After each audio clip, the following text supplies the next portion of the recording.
Well, I thought tonight I'd just talk to you about the West. We're out there in television land, out here in California. And years ago, maybe back in the 1800s, a little group of clowns got in a funny little wagon with a sheet over it and some cows and horses and a little doggy and a kitty.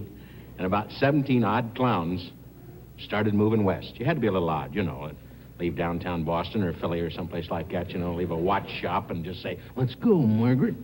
So the beginning scene, of course, is about, as I say, 17, 18 at the most in this little wagon train. And there's always, of course, the wagon master who's a burly devil, big shoulders, tiny waist, wrapped in elephant skin, and he's, and all the women kind of, oh, yeah, only about 4 chicks in the whole wagon train. And one's a schoolmarm, said, here are my books, learn to read. So he has a beautiful opening line. He says, all right, move them out. Oh, I'm sorry there, Bob. Get you a good lick, didn't I?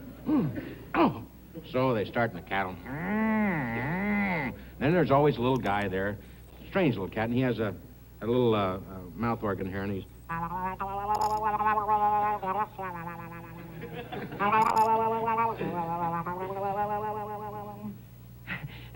and he's a nervous kind of guy. And then there's a guy dressed all in black with beautiful pearl-handled guns, and he's a little kind of, minty type guy, but good shot, And he says, oh, I hope we see some savages.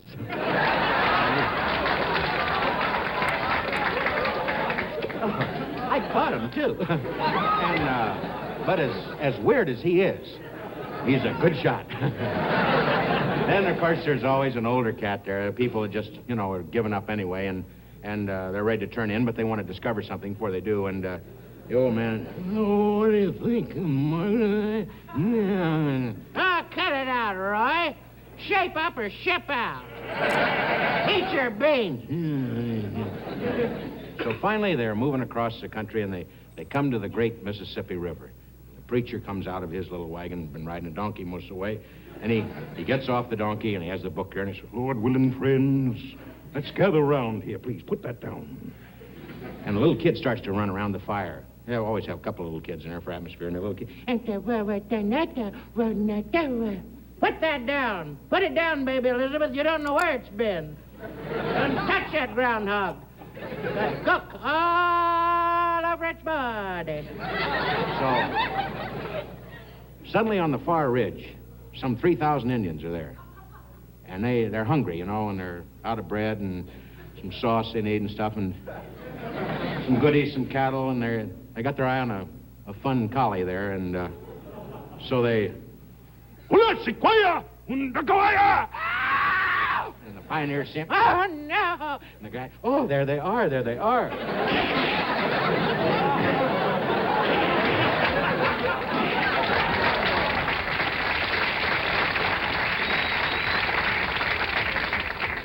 Suddenly, of course, the pioneers are hiding behind the wagon wheels, and the dog is...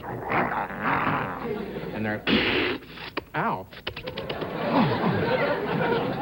Suddenly, the 7th Cavalry, riding along about 3,000 miles from the fort. It's a normal day, and the major looks down. He sees these poor devils being wiped out, and he says, beautiful line, he said, looks like there's trouble down there. Oh, ho! And they ride down.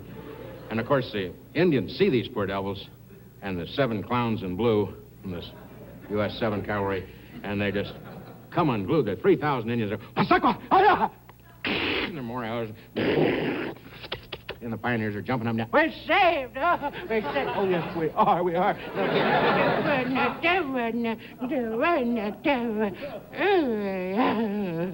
And a little kid falls forward and, out of excitement, perishes. And, sickle in there.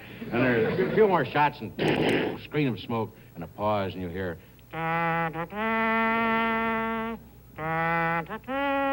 Not bad. First time play, white man horn. Do you ever look at the crowds in old movies and wonder if they're dead yet?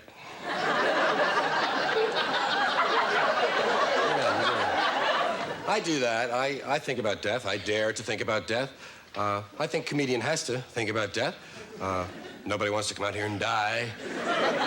Of course, if you don't die, if you do well, if you make them laugh, then you can say you killed them. So it's one or the other. Either I die or I kill you. I didn't die, I killed them. So I'm involved in death, and I think we should think about it. Death is inevitable, for one thing. It's one of the fairest things we have. Everybody gets it once. And I think that when you die, you should die big. I don't think you should just pass away. Such a negative thing. Die big, die in style. Take advantage of the moment of death to teach and entertain. Like I say, go out in style. Now, the only reason I imply that you have a choice about how to go out is a very little known and misunderstood portion of death called the 2-minute warning. Everyone receives an audible signal 2 minutes before they die, right in the ear. 2 minutes, death coming, make plans. And the reason we never hear about it is because the only people that get it die 2 minutes later.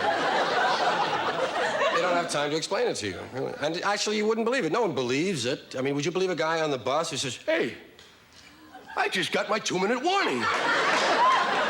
I think it was some football coach out on the town. By the way, there is one exception to the 2-minute warning. We people in theater, those in show business, we do get 5 minutes. 5 minutes, Mr. Carlin. And I say you can use the time to really go out in style. Let's say a speech. How about a speech? You get your 2-minute warning. Use the 2 minutes. Deliver a 1 minute and 50-second speech on the subject of your choice. Just wail something you really enjoy, something you're into, and espouse it fervently and really build up to a great crescendo and then say, and if this is not the truth, may God strike me dead. Yes, now,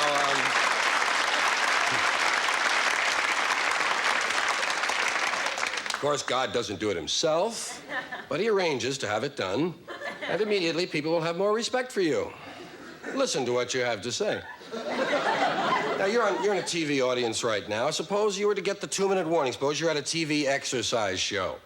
And you're sitting in the audience, get the 2-minute warning. Gonna die, 2 minutes. Get up there, volunteer for the Lindy Hops. Something really strenuous. Keep going after they've stopped. Try to collapse during the closing theme.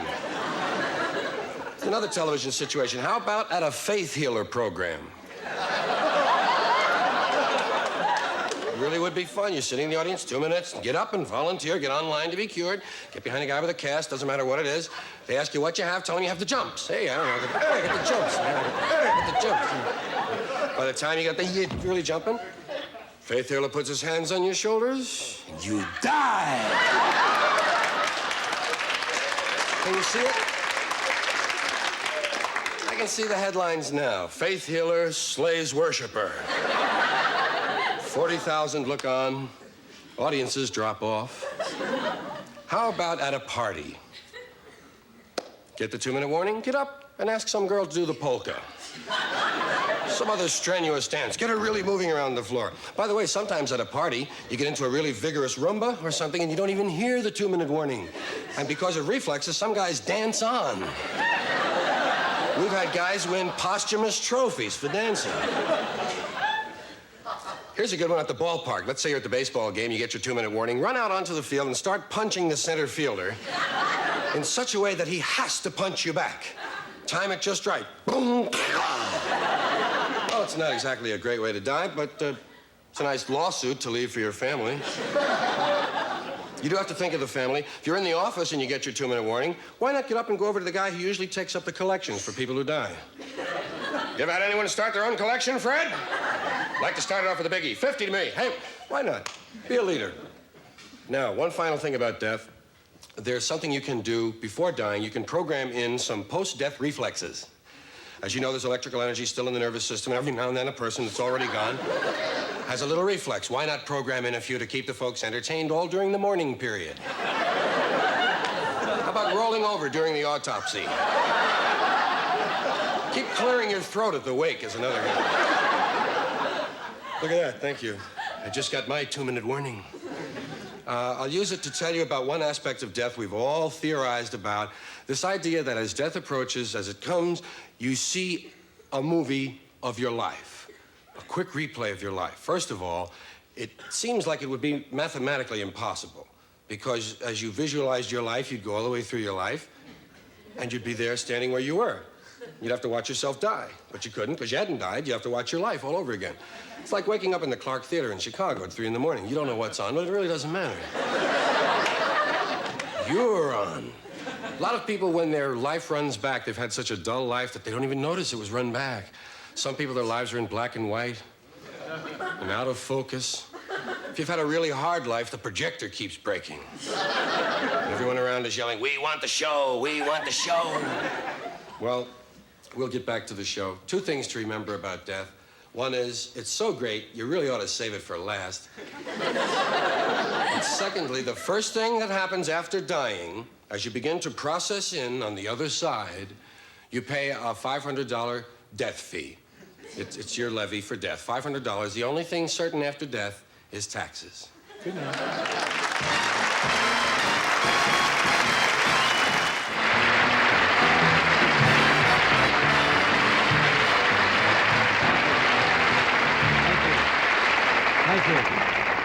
Thank you. It's not necessary. That's all, huh? You don't know what a thrill it is to see me in person. I'm on the wrong side of it.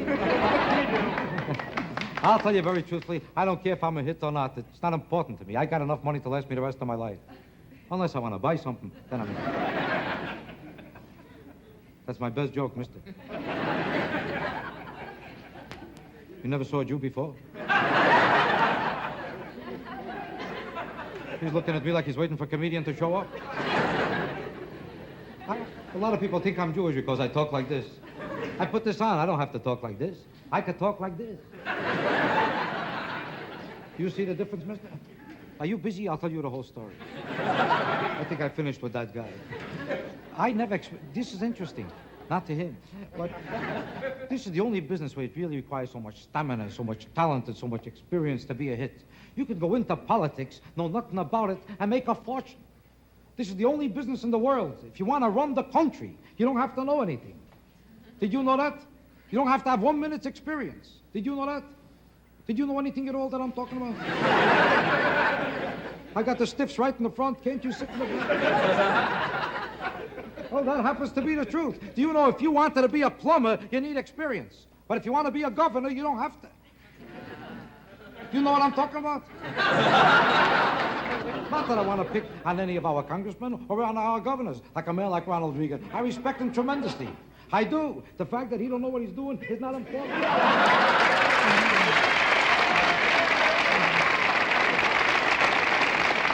Well, the truth is, I have the highest respect for him. Anybody who could know nothing and hold a job is a fantastic person. I'm kidding you. I made a couple enemies there. Because I don't want to pick on him. Because the truth of the matter is, it's a great democratic process that can elect a man like this, who is... But, do you understand what I'm talking about? Well, how did he get the job? Not that I'm picking on him. I don't know if you noticed that.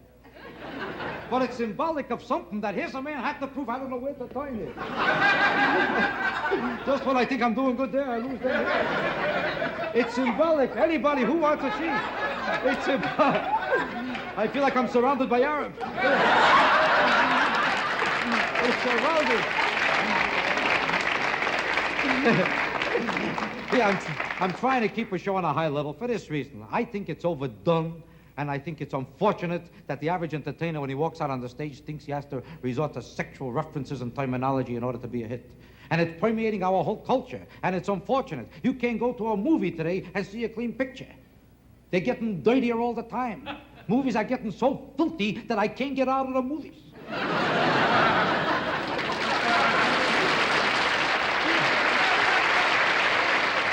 And I think it's unfortunate that they're making sex the major issue of our time. There's more important things than sex. Could you think of something?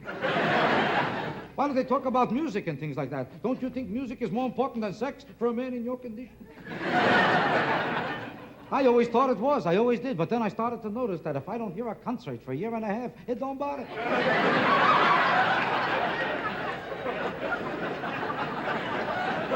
Well, let's be honest. You ever see anybody get up 5 o'clock in the morning to hear a concert? You ever see a guy call up his best friend and say, "Hello, Sam, have I got a concert?"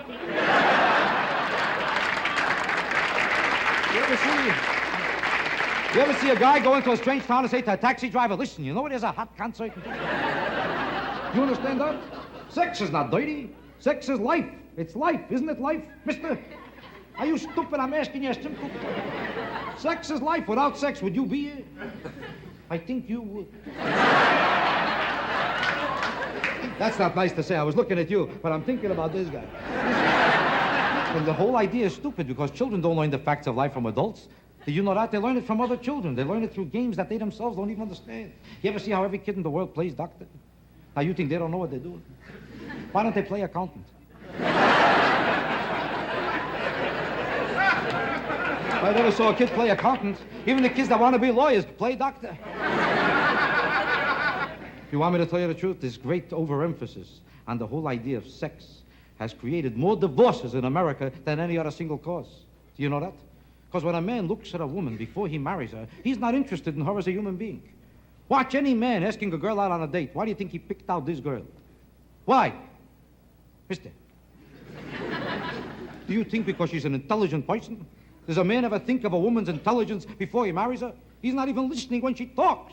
If she looks sexy enough, he doesn't know what she's saying. He doesn't care. She could tell him, I got 3 days to live. He says, good, I'm only here for the weekend. Does he care? Did you ever see a man notice a woman's intelligence at any time? A girl could graduate 300 colleges, get 100% on every subject of every study she ever made on anything. Who am I talking to? She could be the biggest genius that ever lived, but if she's got a mustache, and another woman could be an idiot. Never got more than 38 on anything, but if the 38 is over here... Do you understand what I'm talking about? I never saw a man that cared about a woman's intelligence. And a woman knows this. Women like to think that they're interesting a man on the basis of their mind. And they resent a man who doesn't like them for themselves, who's not interested in their mentality and their mind. They resent the fact that they want them for physical attraction. Because physical things should mean nothing compared to their intelligence. If that's the case, then they really believed it. How come before every date the woman always goes to the beauty parlor? You ever see her go to the library? I never saw that. Why do they show you so much cleavage? Why don't they show you a report card? And why do they wear skirts up to here? What are they trying to show you? They're intelligent? You understand this?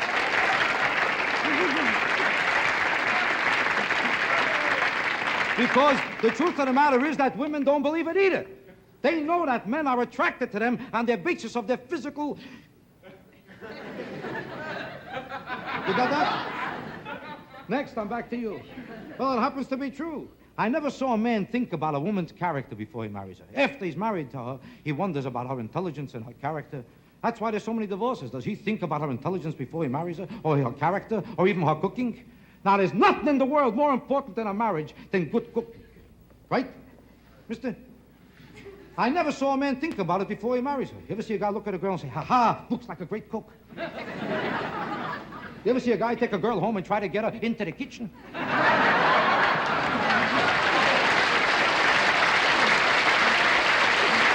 have to leave you now because I took a day off from my regular business just to be here.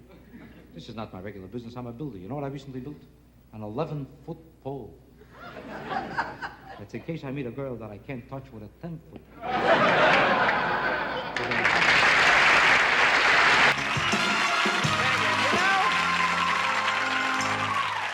You know, they talk a lot about quality education in America, yet I know that they're closing the Library of Congress early and adding a wing to the Pentagon.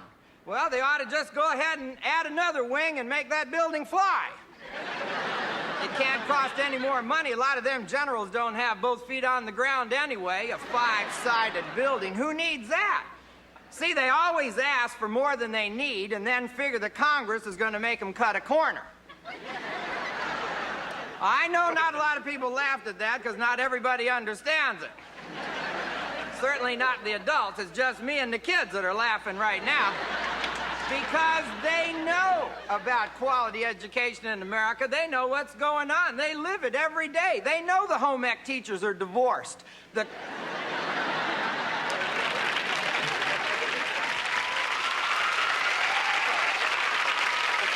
some states in this United States, the teachers don't want to take tests. They say it ain't a good way of judging people. Well, now they tell us. What about spelling tests? What a ridiculous way of judging us. I before E, except after C, except after this, except after that, except after so doggone many things. You can't see why they thought there was enough of a trend there to have a rule. If Einstein listened to that, he couldn't even write his name. He's got it wrong twice. It ain't American to care anyway. Americans just make kind of an E-looking I and then kind of an I-looking E and put the dot in the middle.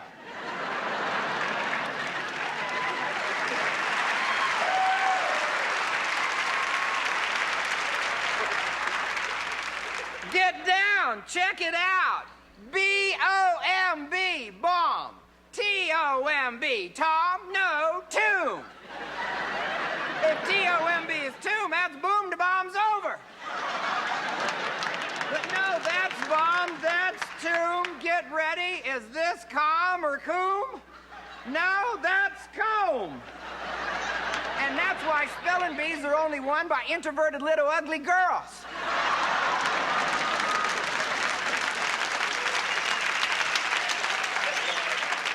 Because they're the only ones that got enough time to memorize this.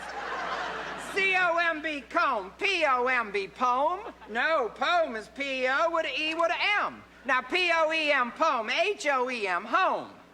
No, home is H-O with an M with an E.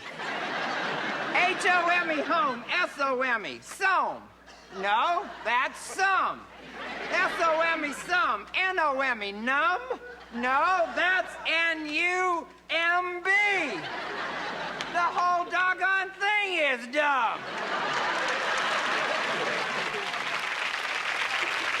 I was always getting in trouble in school for acting smart. Because I'd ask questions. What makes the Teflon stick to the pan? If yogurt goes bad, how can you tell? Where do contractors go right after they get your job half done? If a duck eats and goes in the water, does he get the cramps? If your knees bent the other way, what would a chair look like? Once I got an F on the question that asked my opinion. I got my opinion wrong.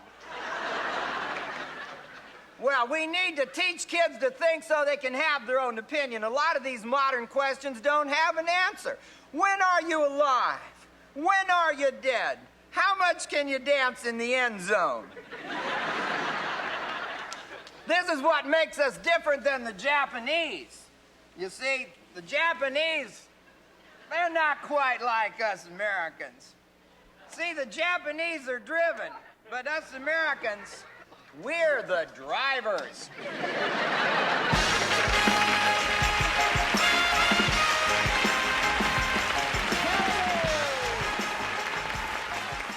There are more planes in the air today than ever before in the history of aviation, and our airports are overcrowded, and it's just about impossible to control all of that air traffic. Now, I don't know if you've ever been in an airport control tower, but at every busy airport, there's one guy, and his job is to keep track of everything, and he is called the traffic control officer. He has a radar screen in front of him, and he wears a headset like this.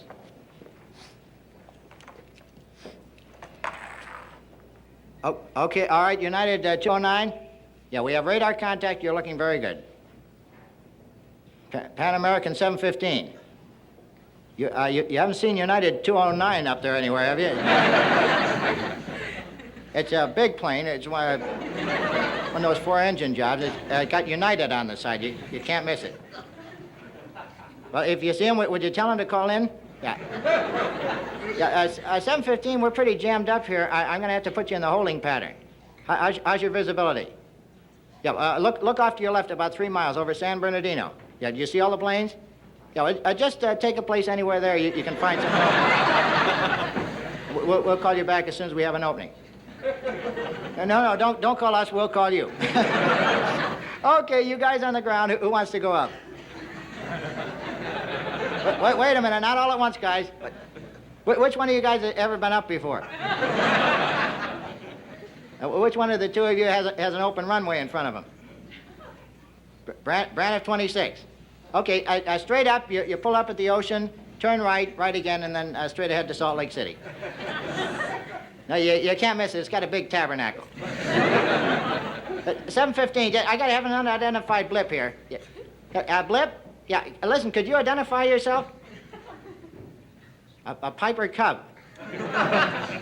This is International Airport. We're sort of busy, you know. Why don't you try one of the local fields? Because your wife is meeting you here. Where are you exactly, Piper? The Texaco station at Hollywood and Western. All right, straight out the door and look to your right. You see the big hamburger sign? Yeah, take off over that. Yeah, you can't miss us. We're the first international airport on your right. Yeah, we'll leave the lights on. Don't worry. Miami 209. Yeah, you're a little off course. Could you speak a little slower? Who is this anyway? No. Just a passenger. Could you let me speak to someone in charge? You are. Where's the pilot? How about the stewardess? They are, huh? You ever landed a big plane like this before? No, it's easy. You just disengage your automatic pilot. It's a lever over your head to the right. Not all the way to the right. You already pulled it. I don't know how to tell you this. You just emptied the washrooms.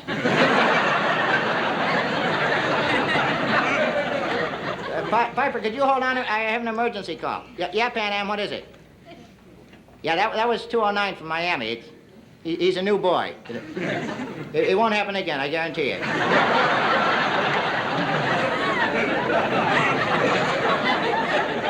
Right in the fan jet, huh? How about your wipers? Are they still working? Why don't you just tell the passengers it was a giant eagle? I think... Okay, 209, I'm going to talk you down. You see the little Piper Cub in front of you? Yeah, just follow the little fella on down. Yeah, Piper? Look, I don't want you to get excited, but as soon as you touch down, you keep moving, right? And promise me one thing, don't look behind you, okay? Okay, guys, you can take it from here. I'm going on my lunch break. Fine.